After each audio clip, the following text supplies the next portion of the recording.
ये आकाशवाणी रायपुर है। छत्तीसगढ़ी समाचार बुलेटिन के संग रामेश्वरी बघेल के जय जोहार। अब सुनो आज के प्रमुख समाचार।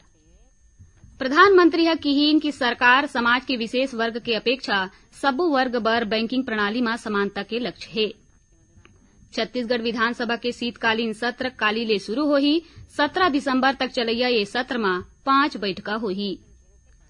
और मुख्यमंत्री के मासिक रेडियो वार्ता लोकवाणी में आज ओमन गोट बात करत किहीन छत्तीसगढ़ मॉडल ह समावेशी विकास के ऐसन मॉडल है जेकर मूल में सद्भाव और सबके भागीदारी है। अब समाचार विस्तार ले।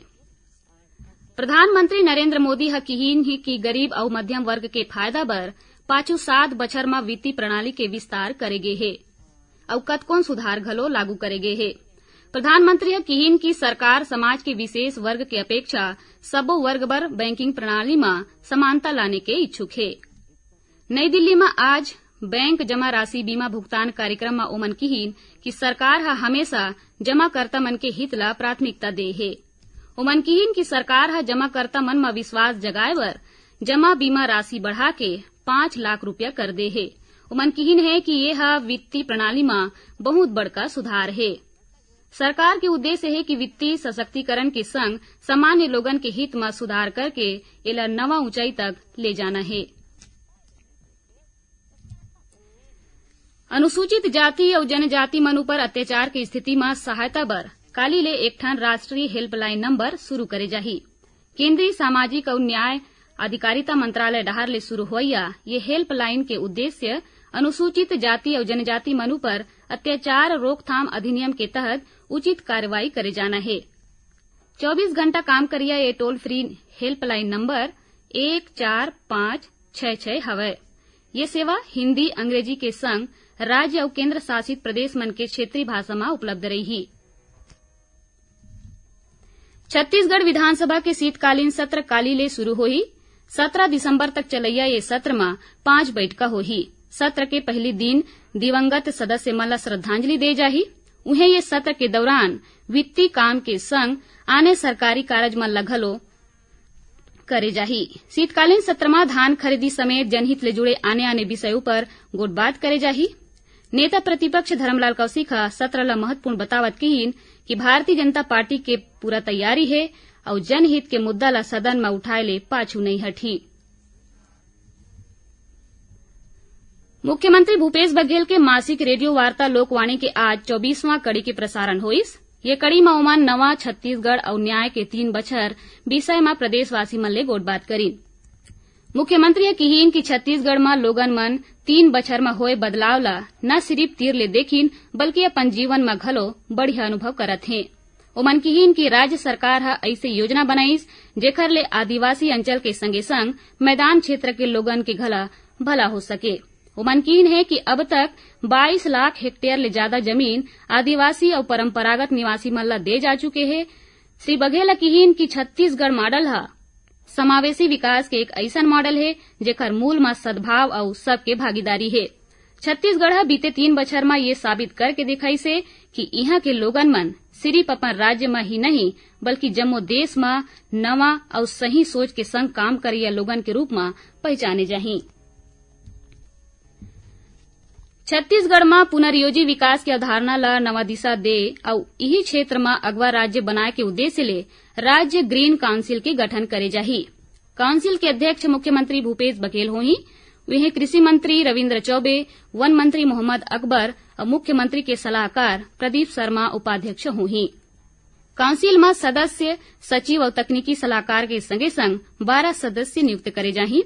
वन विभाग पुनर्योजी विकास काम बर प्रशासकीय विभाग होही। कृषि उपज मंडी संशोधन विधेयक अभी घलो राजभवन में विचाराधीन है। राजभवन सचिवालय स्पष्ट करे है कि कृषि उपज मंडी संशोधन विधेयक ला राज्य शासन ला नहीं लौटाए गए है। ये संशोधन विधेयक ऊपर अध्ययन करे के बाद फैसला ले जाही। बता दन कि आज कुछ समाचार पत्र मन में कृषि उपज मंडी संशोधन विधेयक ला राज्य शासन ला लौटाए जाए के खबर छपे रहीस, जेकर बाद राजभवन सचिवालय ये स्पष्टीकरण दीस है। छत्तीसगढ़ी समाचार बुलेटिन आप मन आकाशवाणी रायपुर ले सुनत हव। छत्तीसगढ़ के खबर ले है आपके वास्ता और खबर के विश्वसनीयता ले है हमर वास्ता। आकाशवाणी समाचार रायपुर के प्रादेशिक समाचार बुलेटिन के संगे संग हमार समसामयिक कार्यक्रम आप रेडियो के संग अपन मोबाइल में घलो सुन सकत हव। आकाशवाणी समाचार फेसबुक, ट्विटर और यूट्यूब में घलो हावय।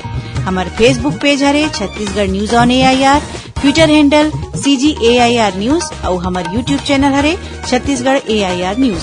तो अब रेडियो के संगे संग आपके मोबाइल के माध्यम ले हम आप तक पहुंचत हन। छत्तीसगढ़ के हर खबर बर सुनत रहो आकाशवाणी समाचार।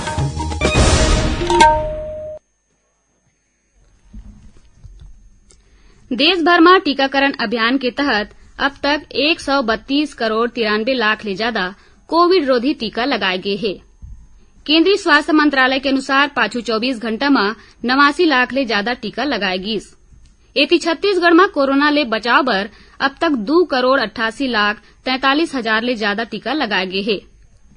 दुर्ग जिला में कोरोना टीकाकरण महाअभियान के तहत अवैया 15 दिसंबर के 1 लाख लोगन ला टीका लगाए के लक्ष्य राखे गए है। एकर बर प्राथमिक स्वास्थ्य केंद्र भिलाई 3 में बैठक लेगिस। बैठक में CMHO डॉक्टर गंभीर सिंह ठाकुर हा जिला के स्वास्थ्य अधिकारी मन संग अभियान ला सफल बनाए बर रूपरेखा तैयार करीन।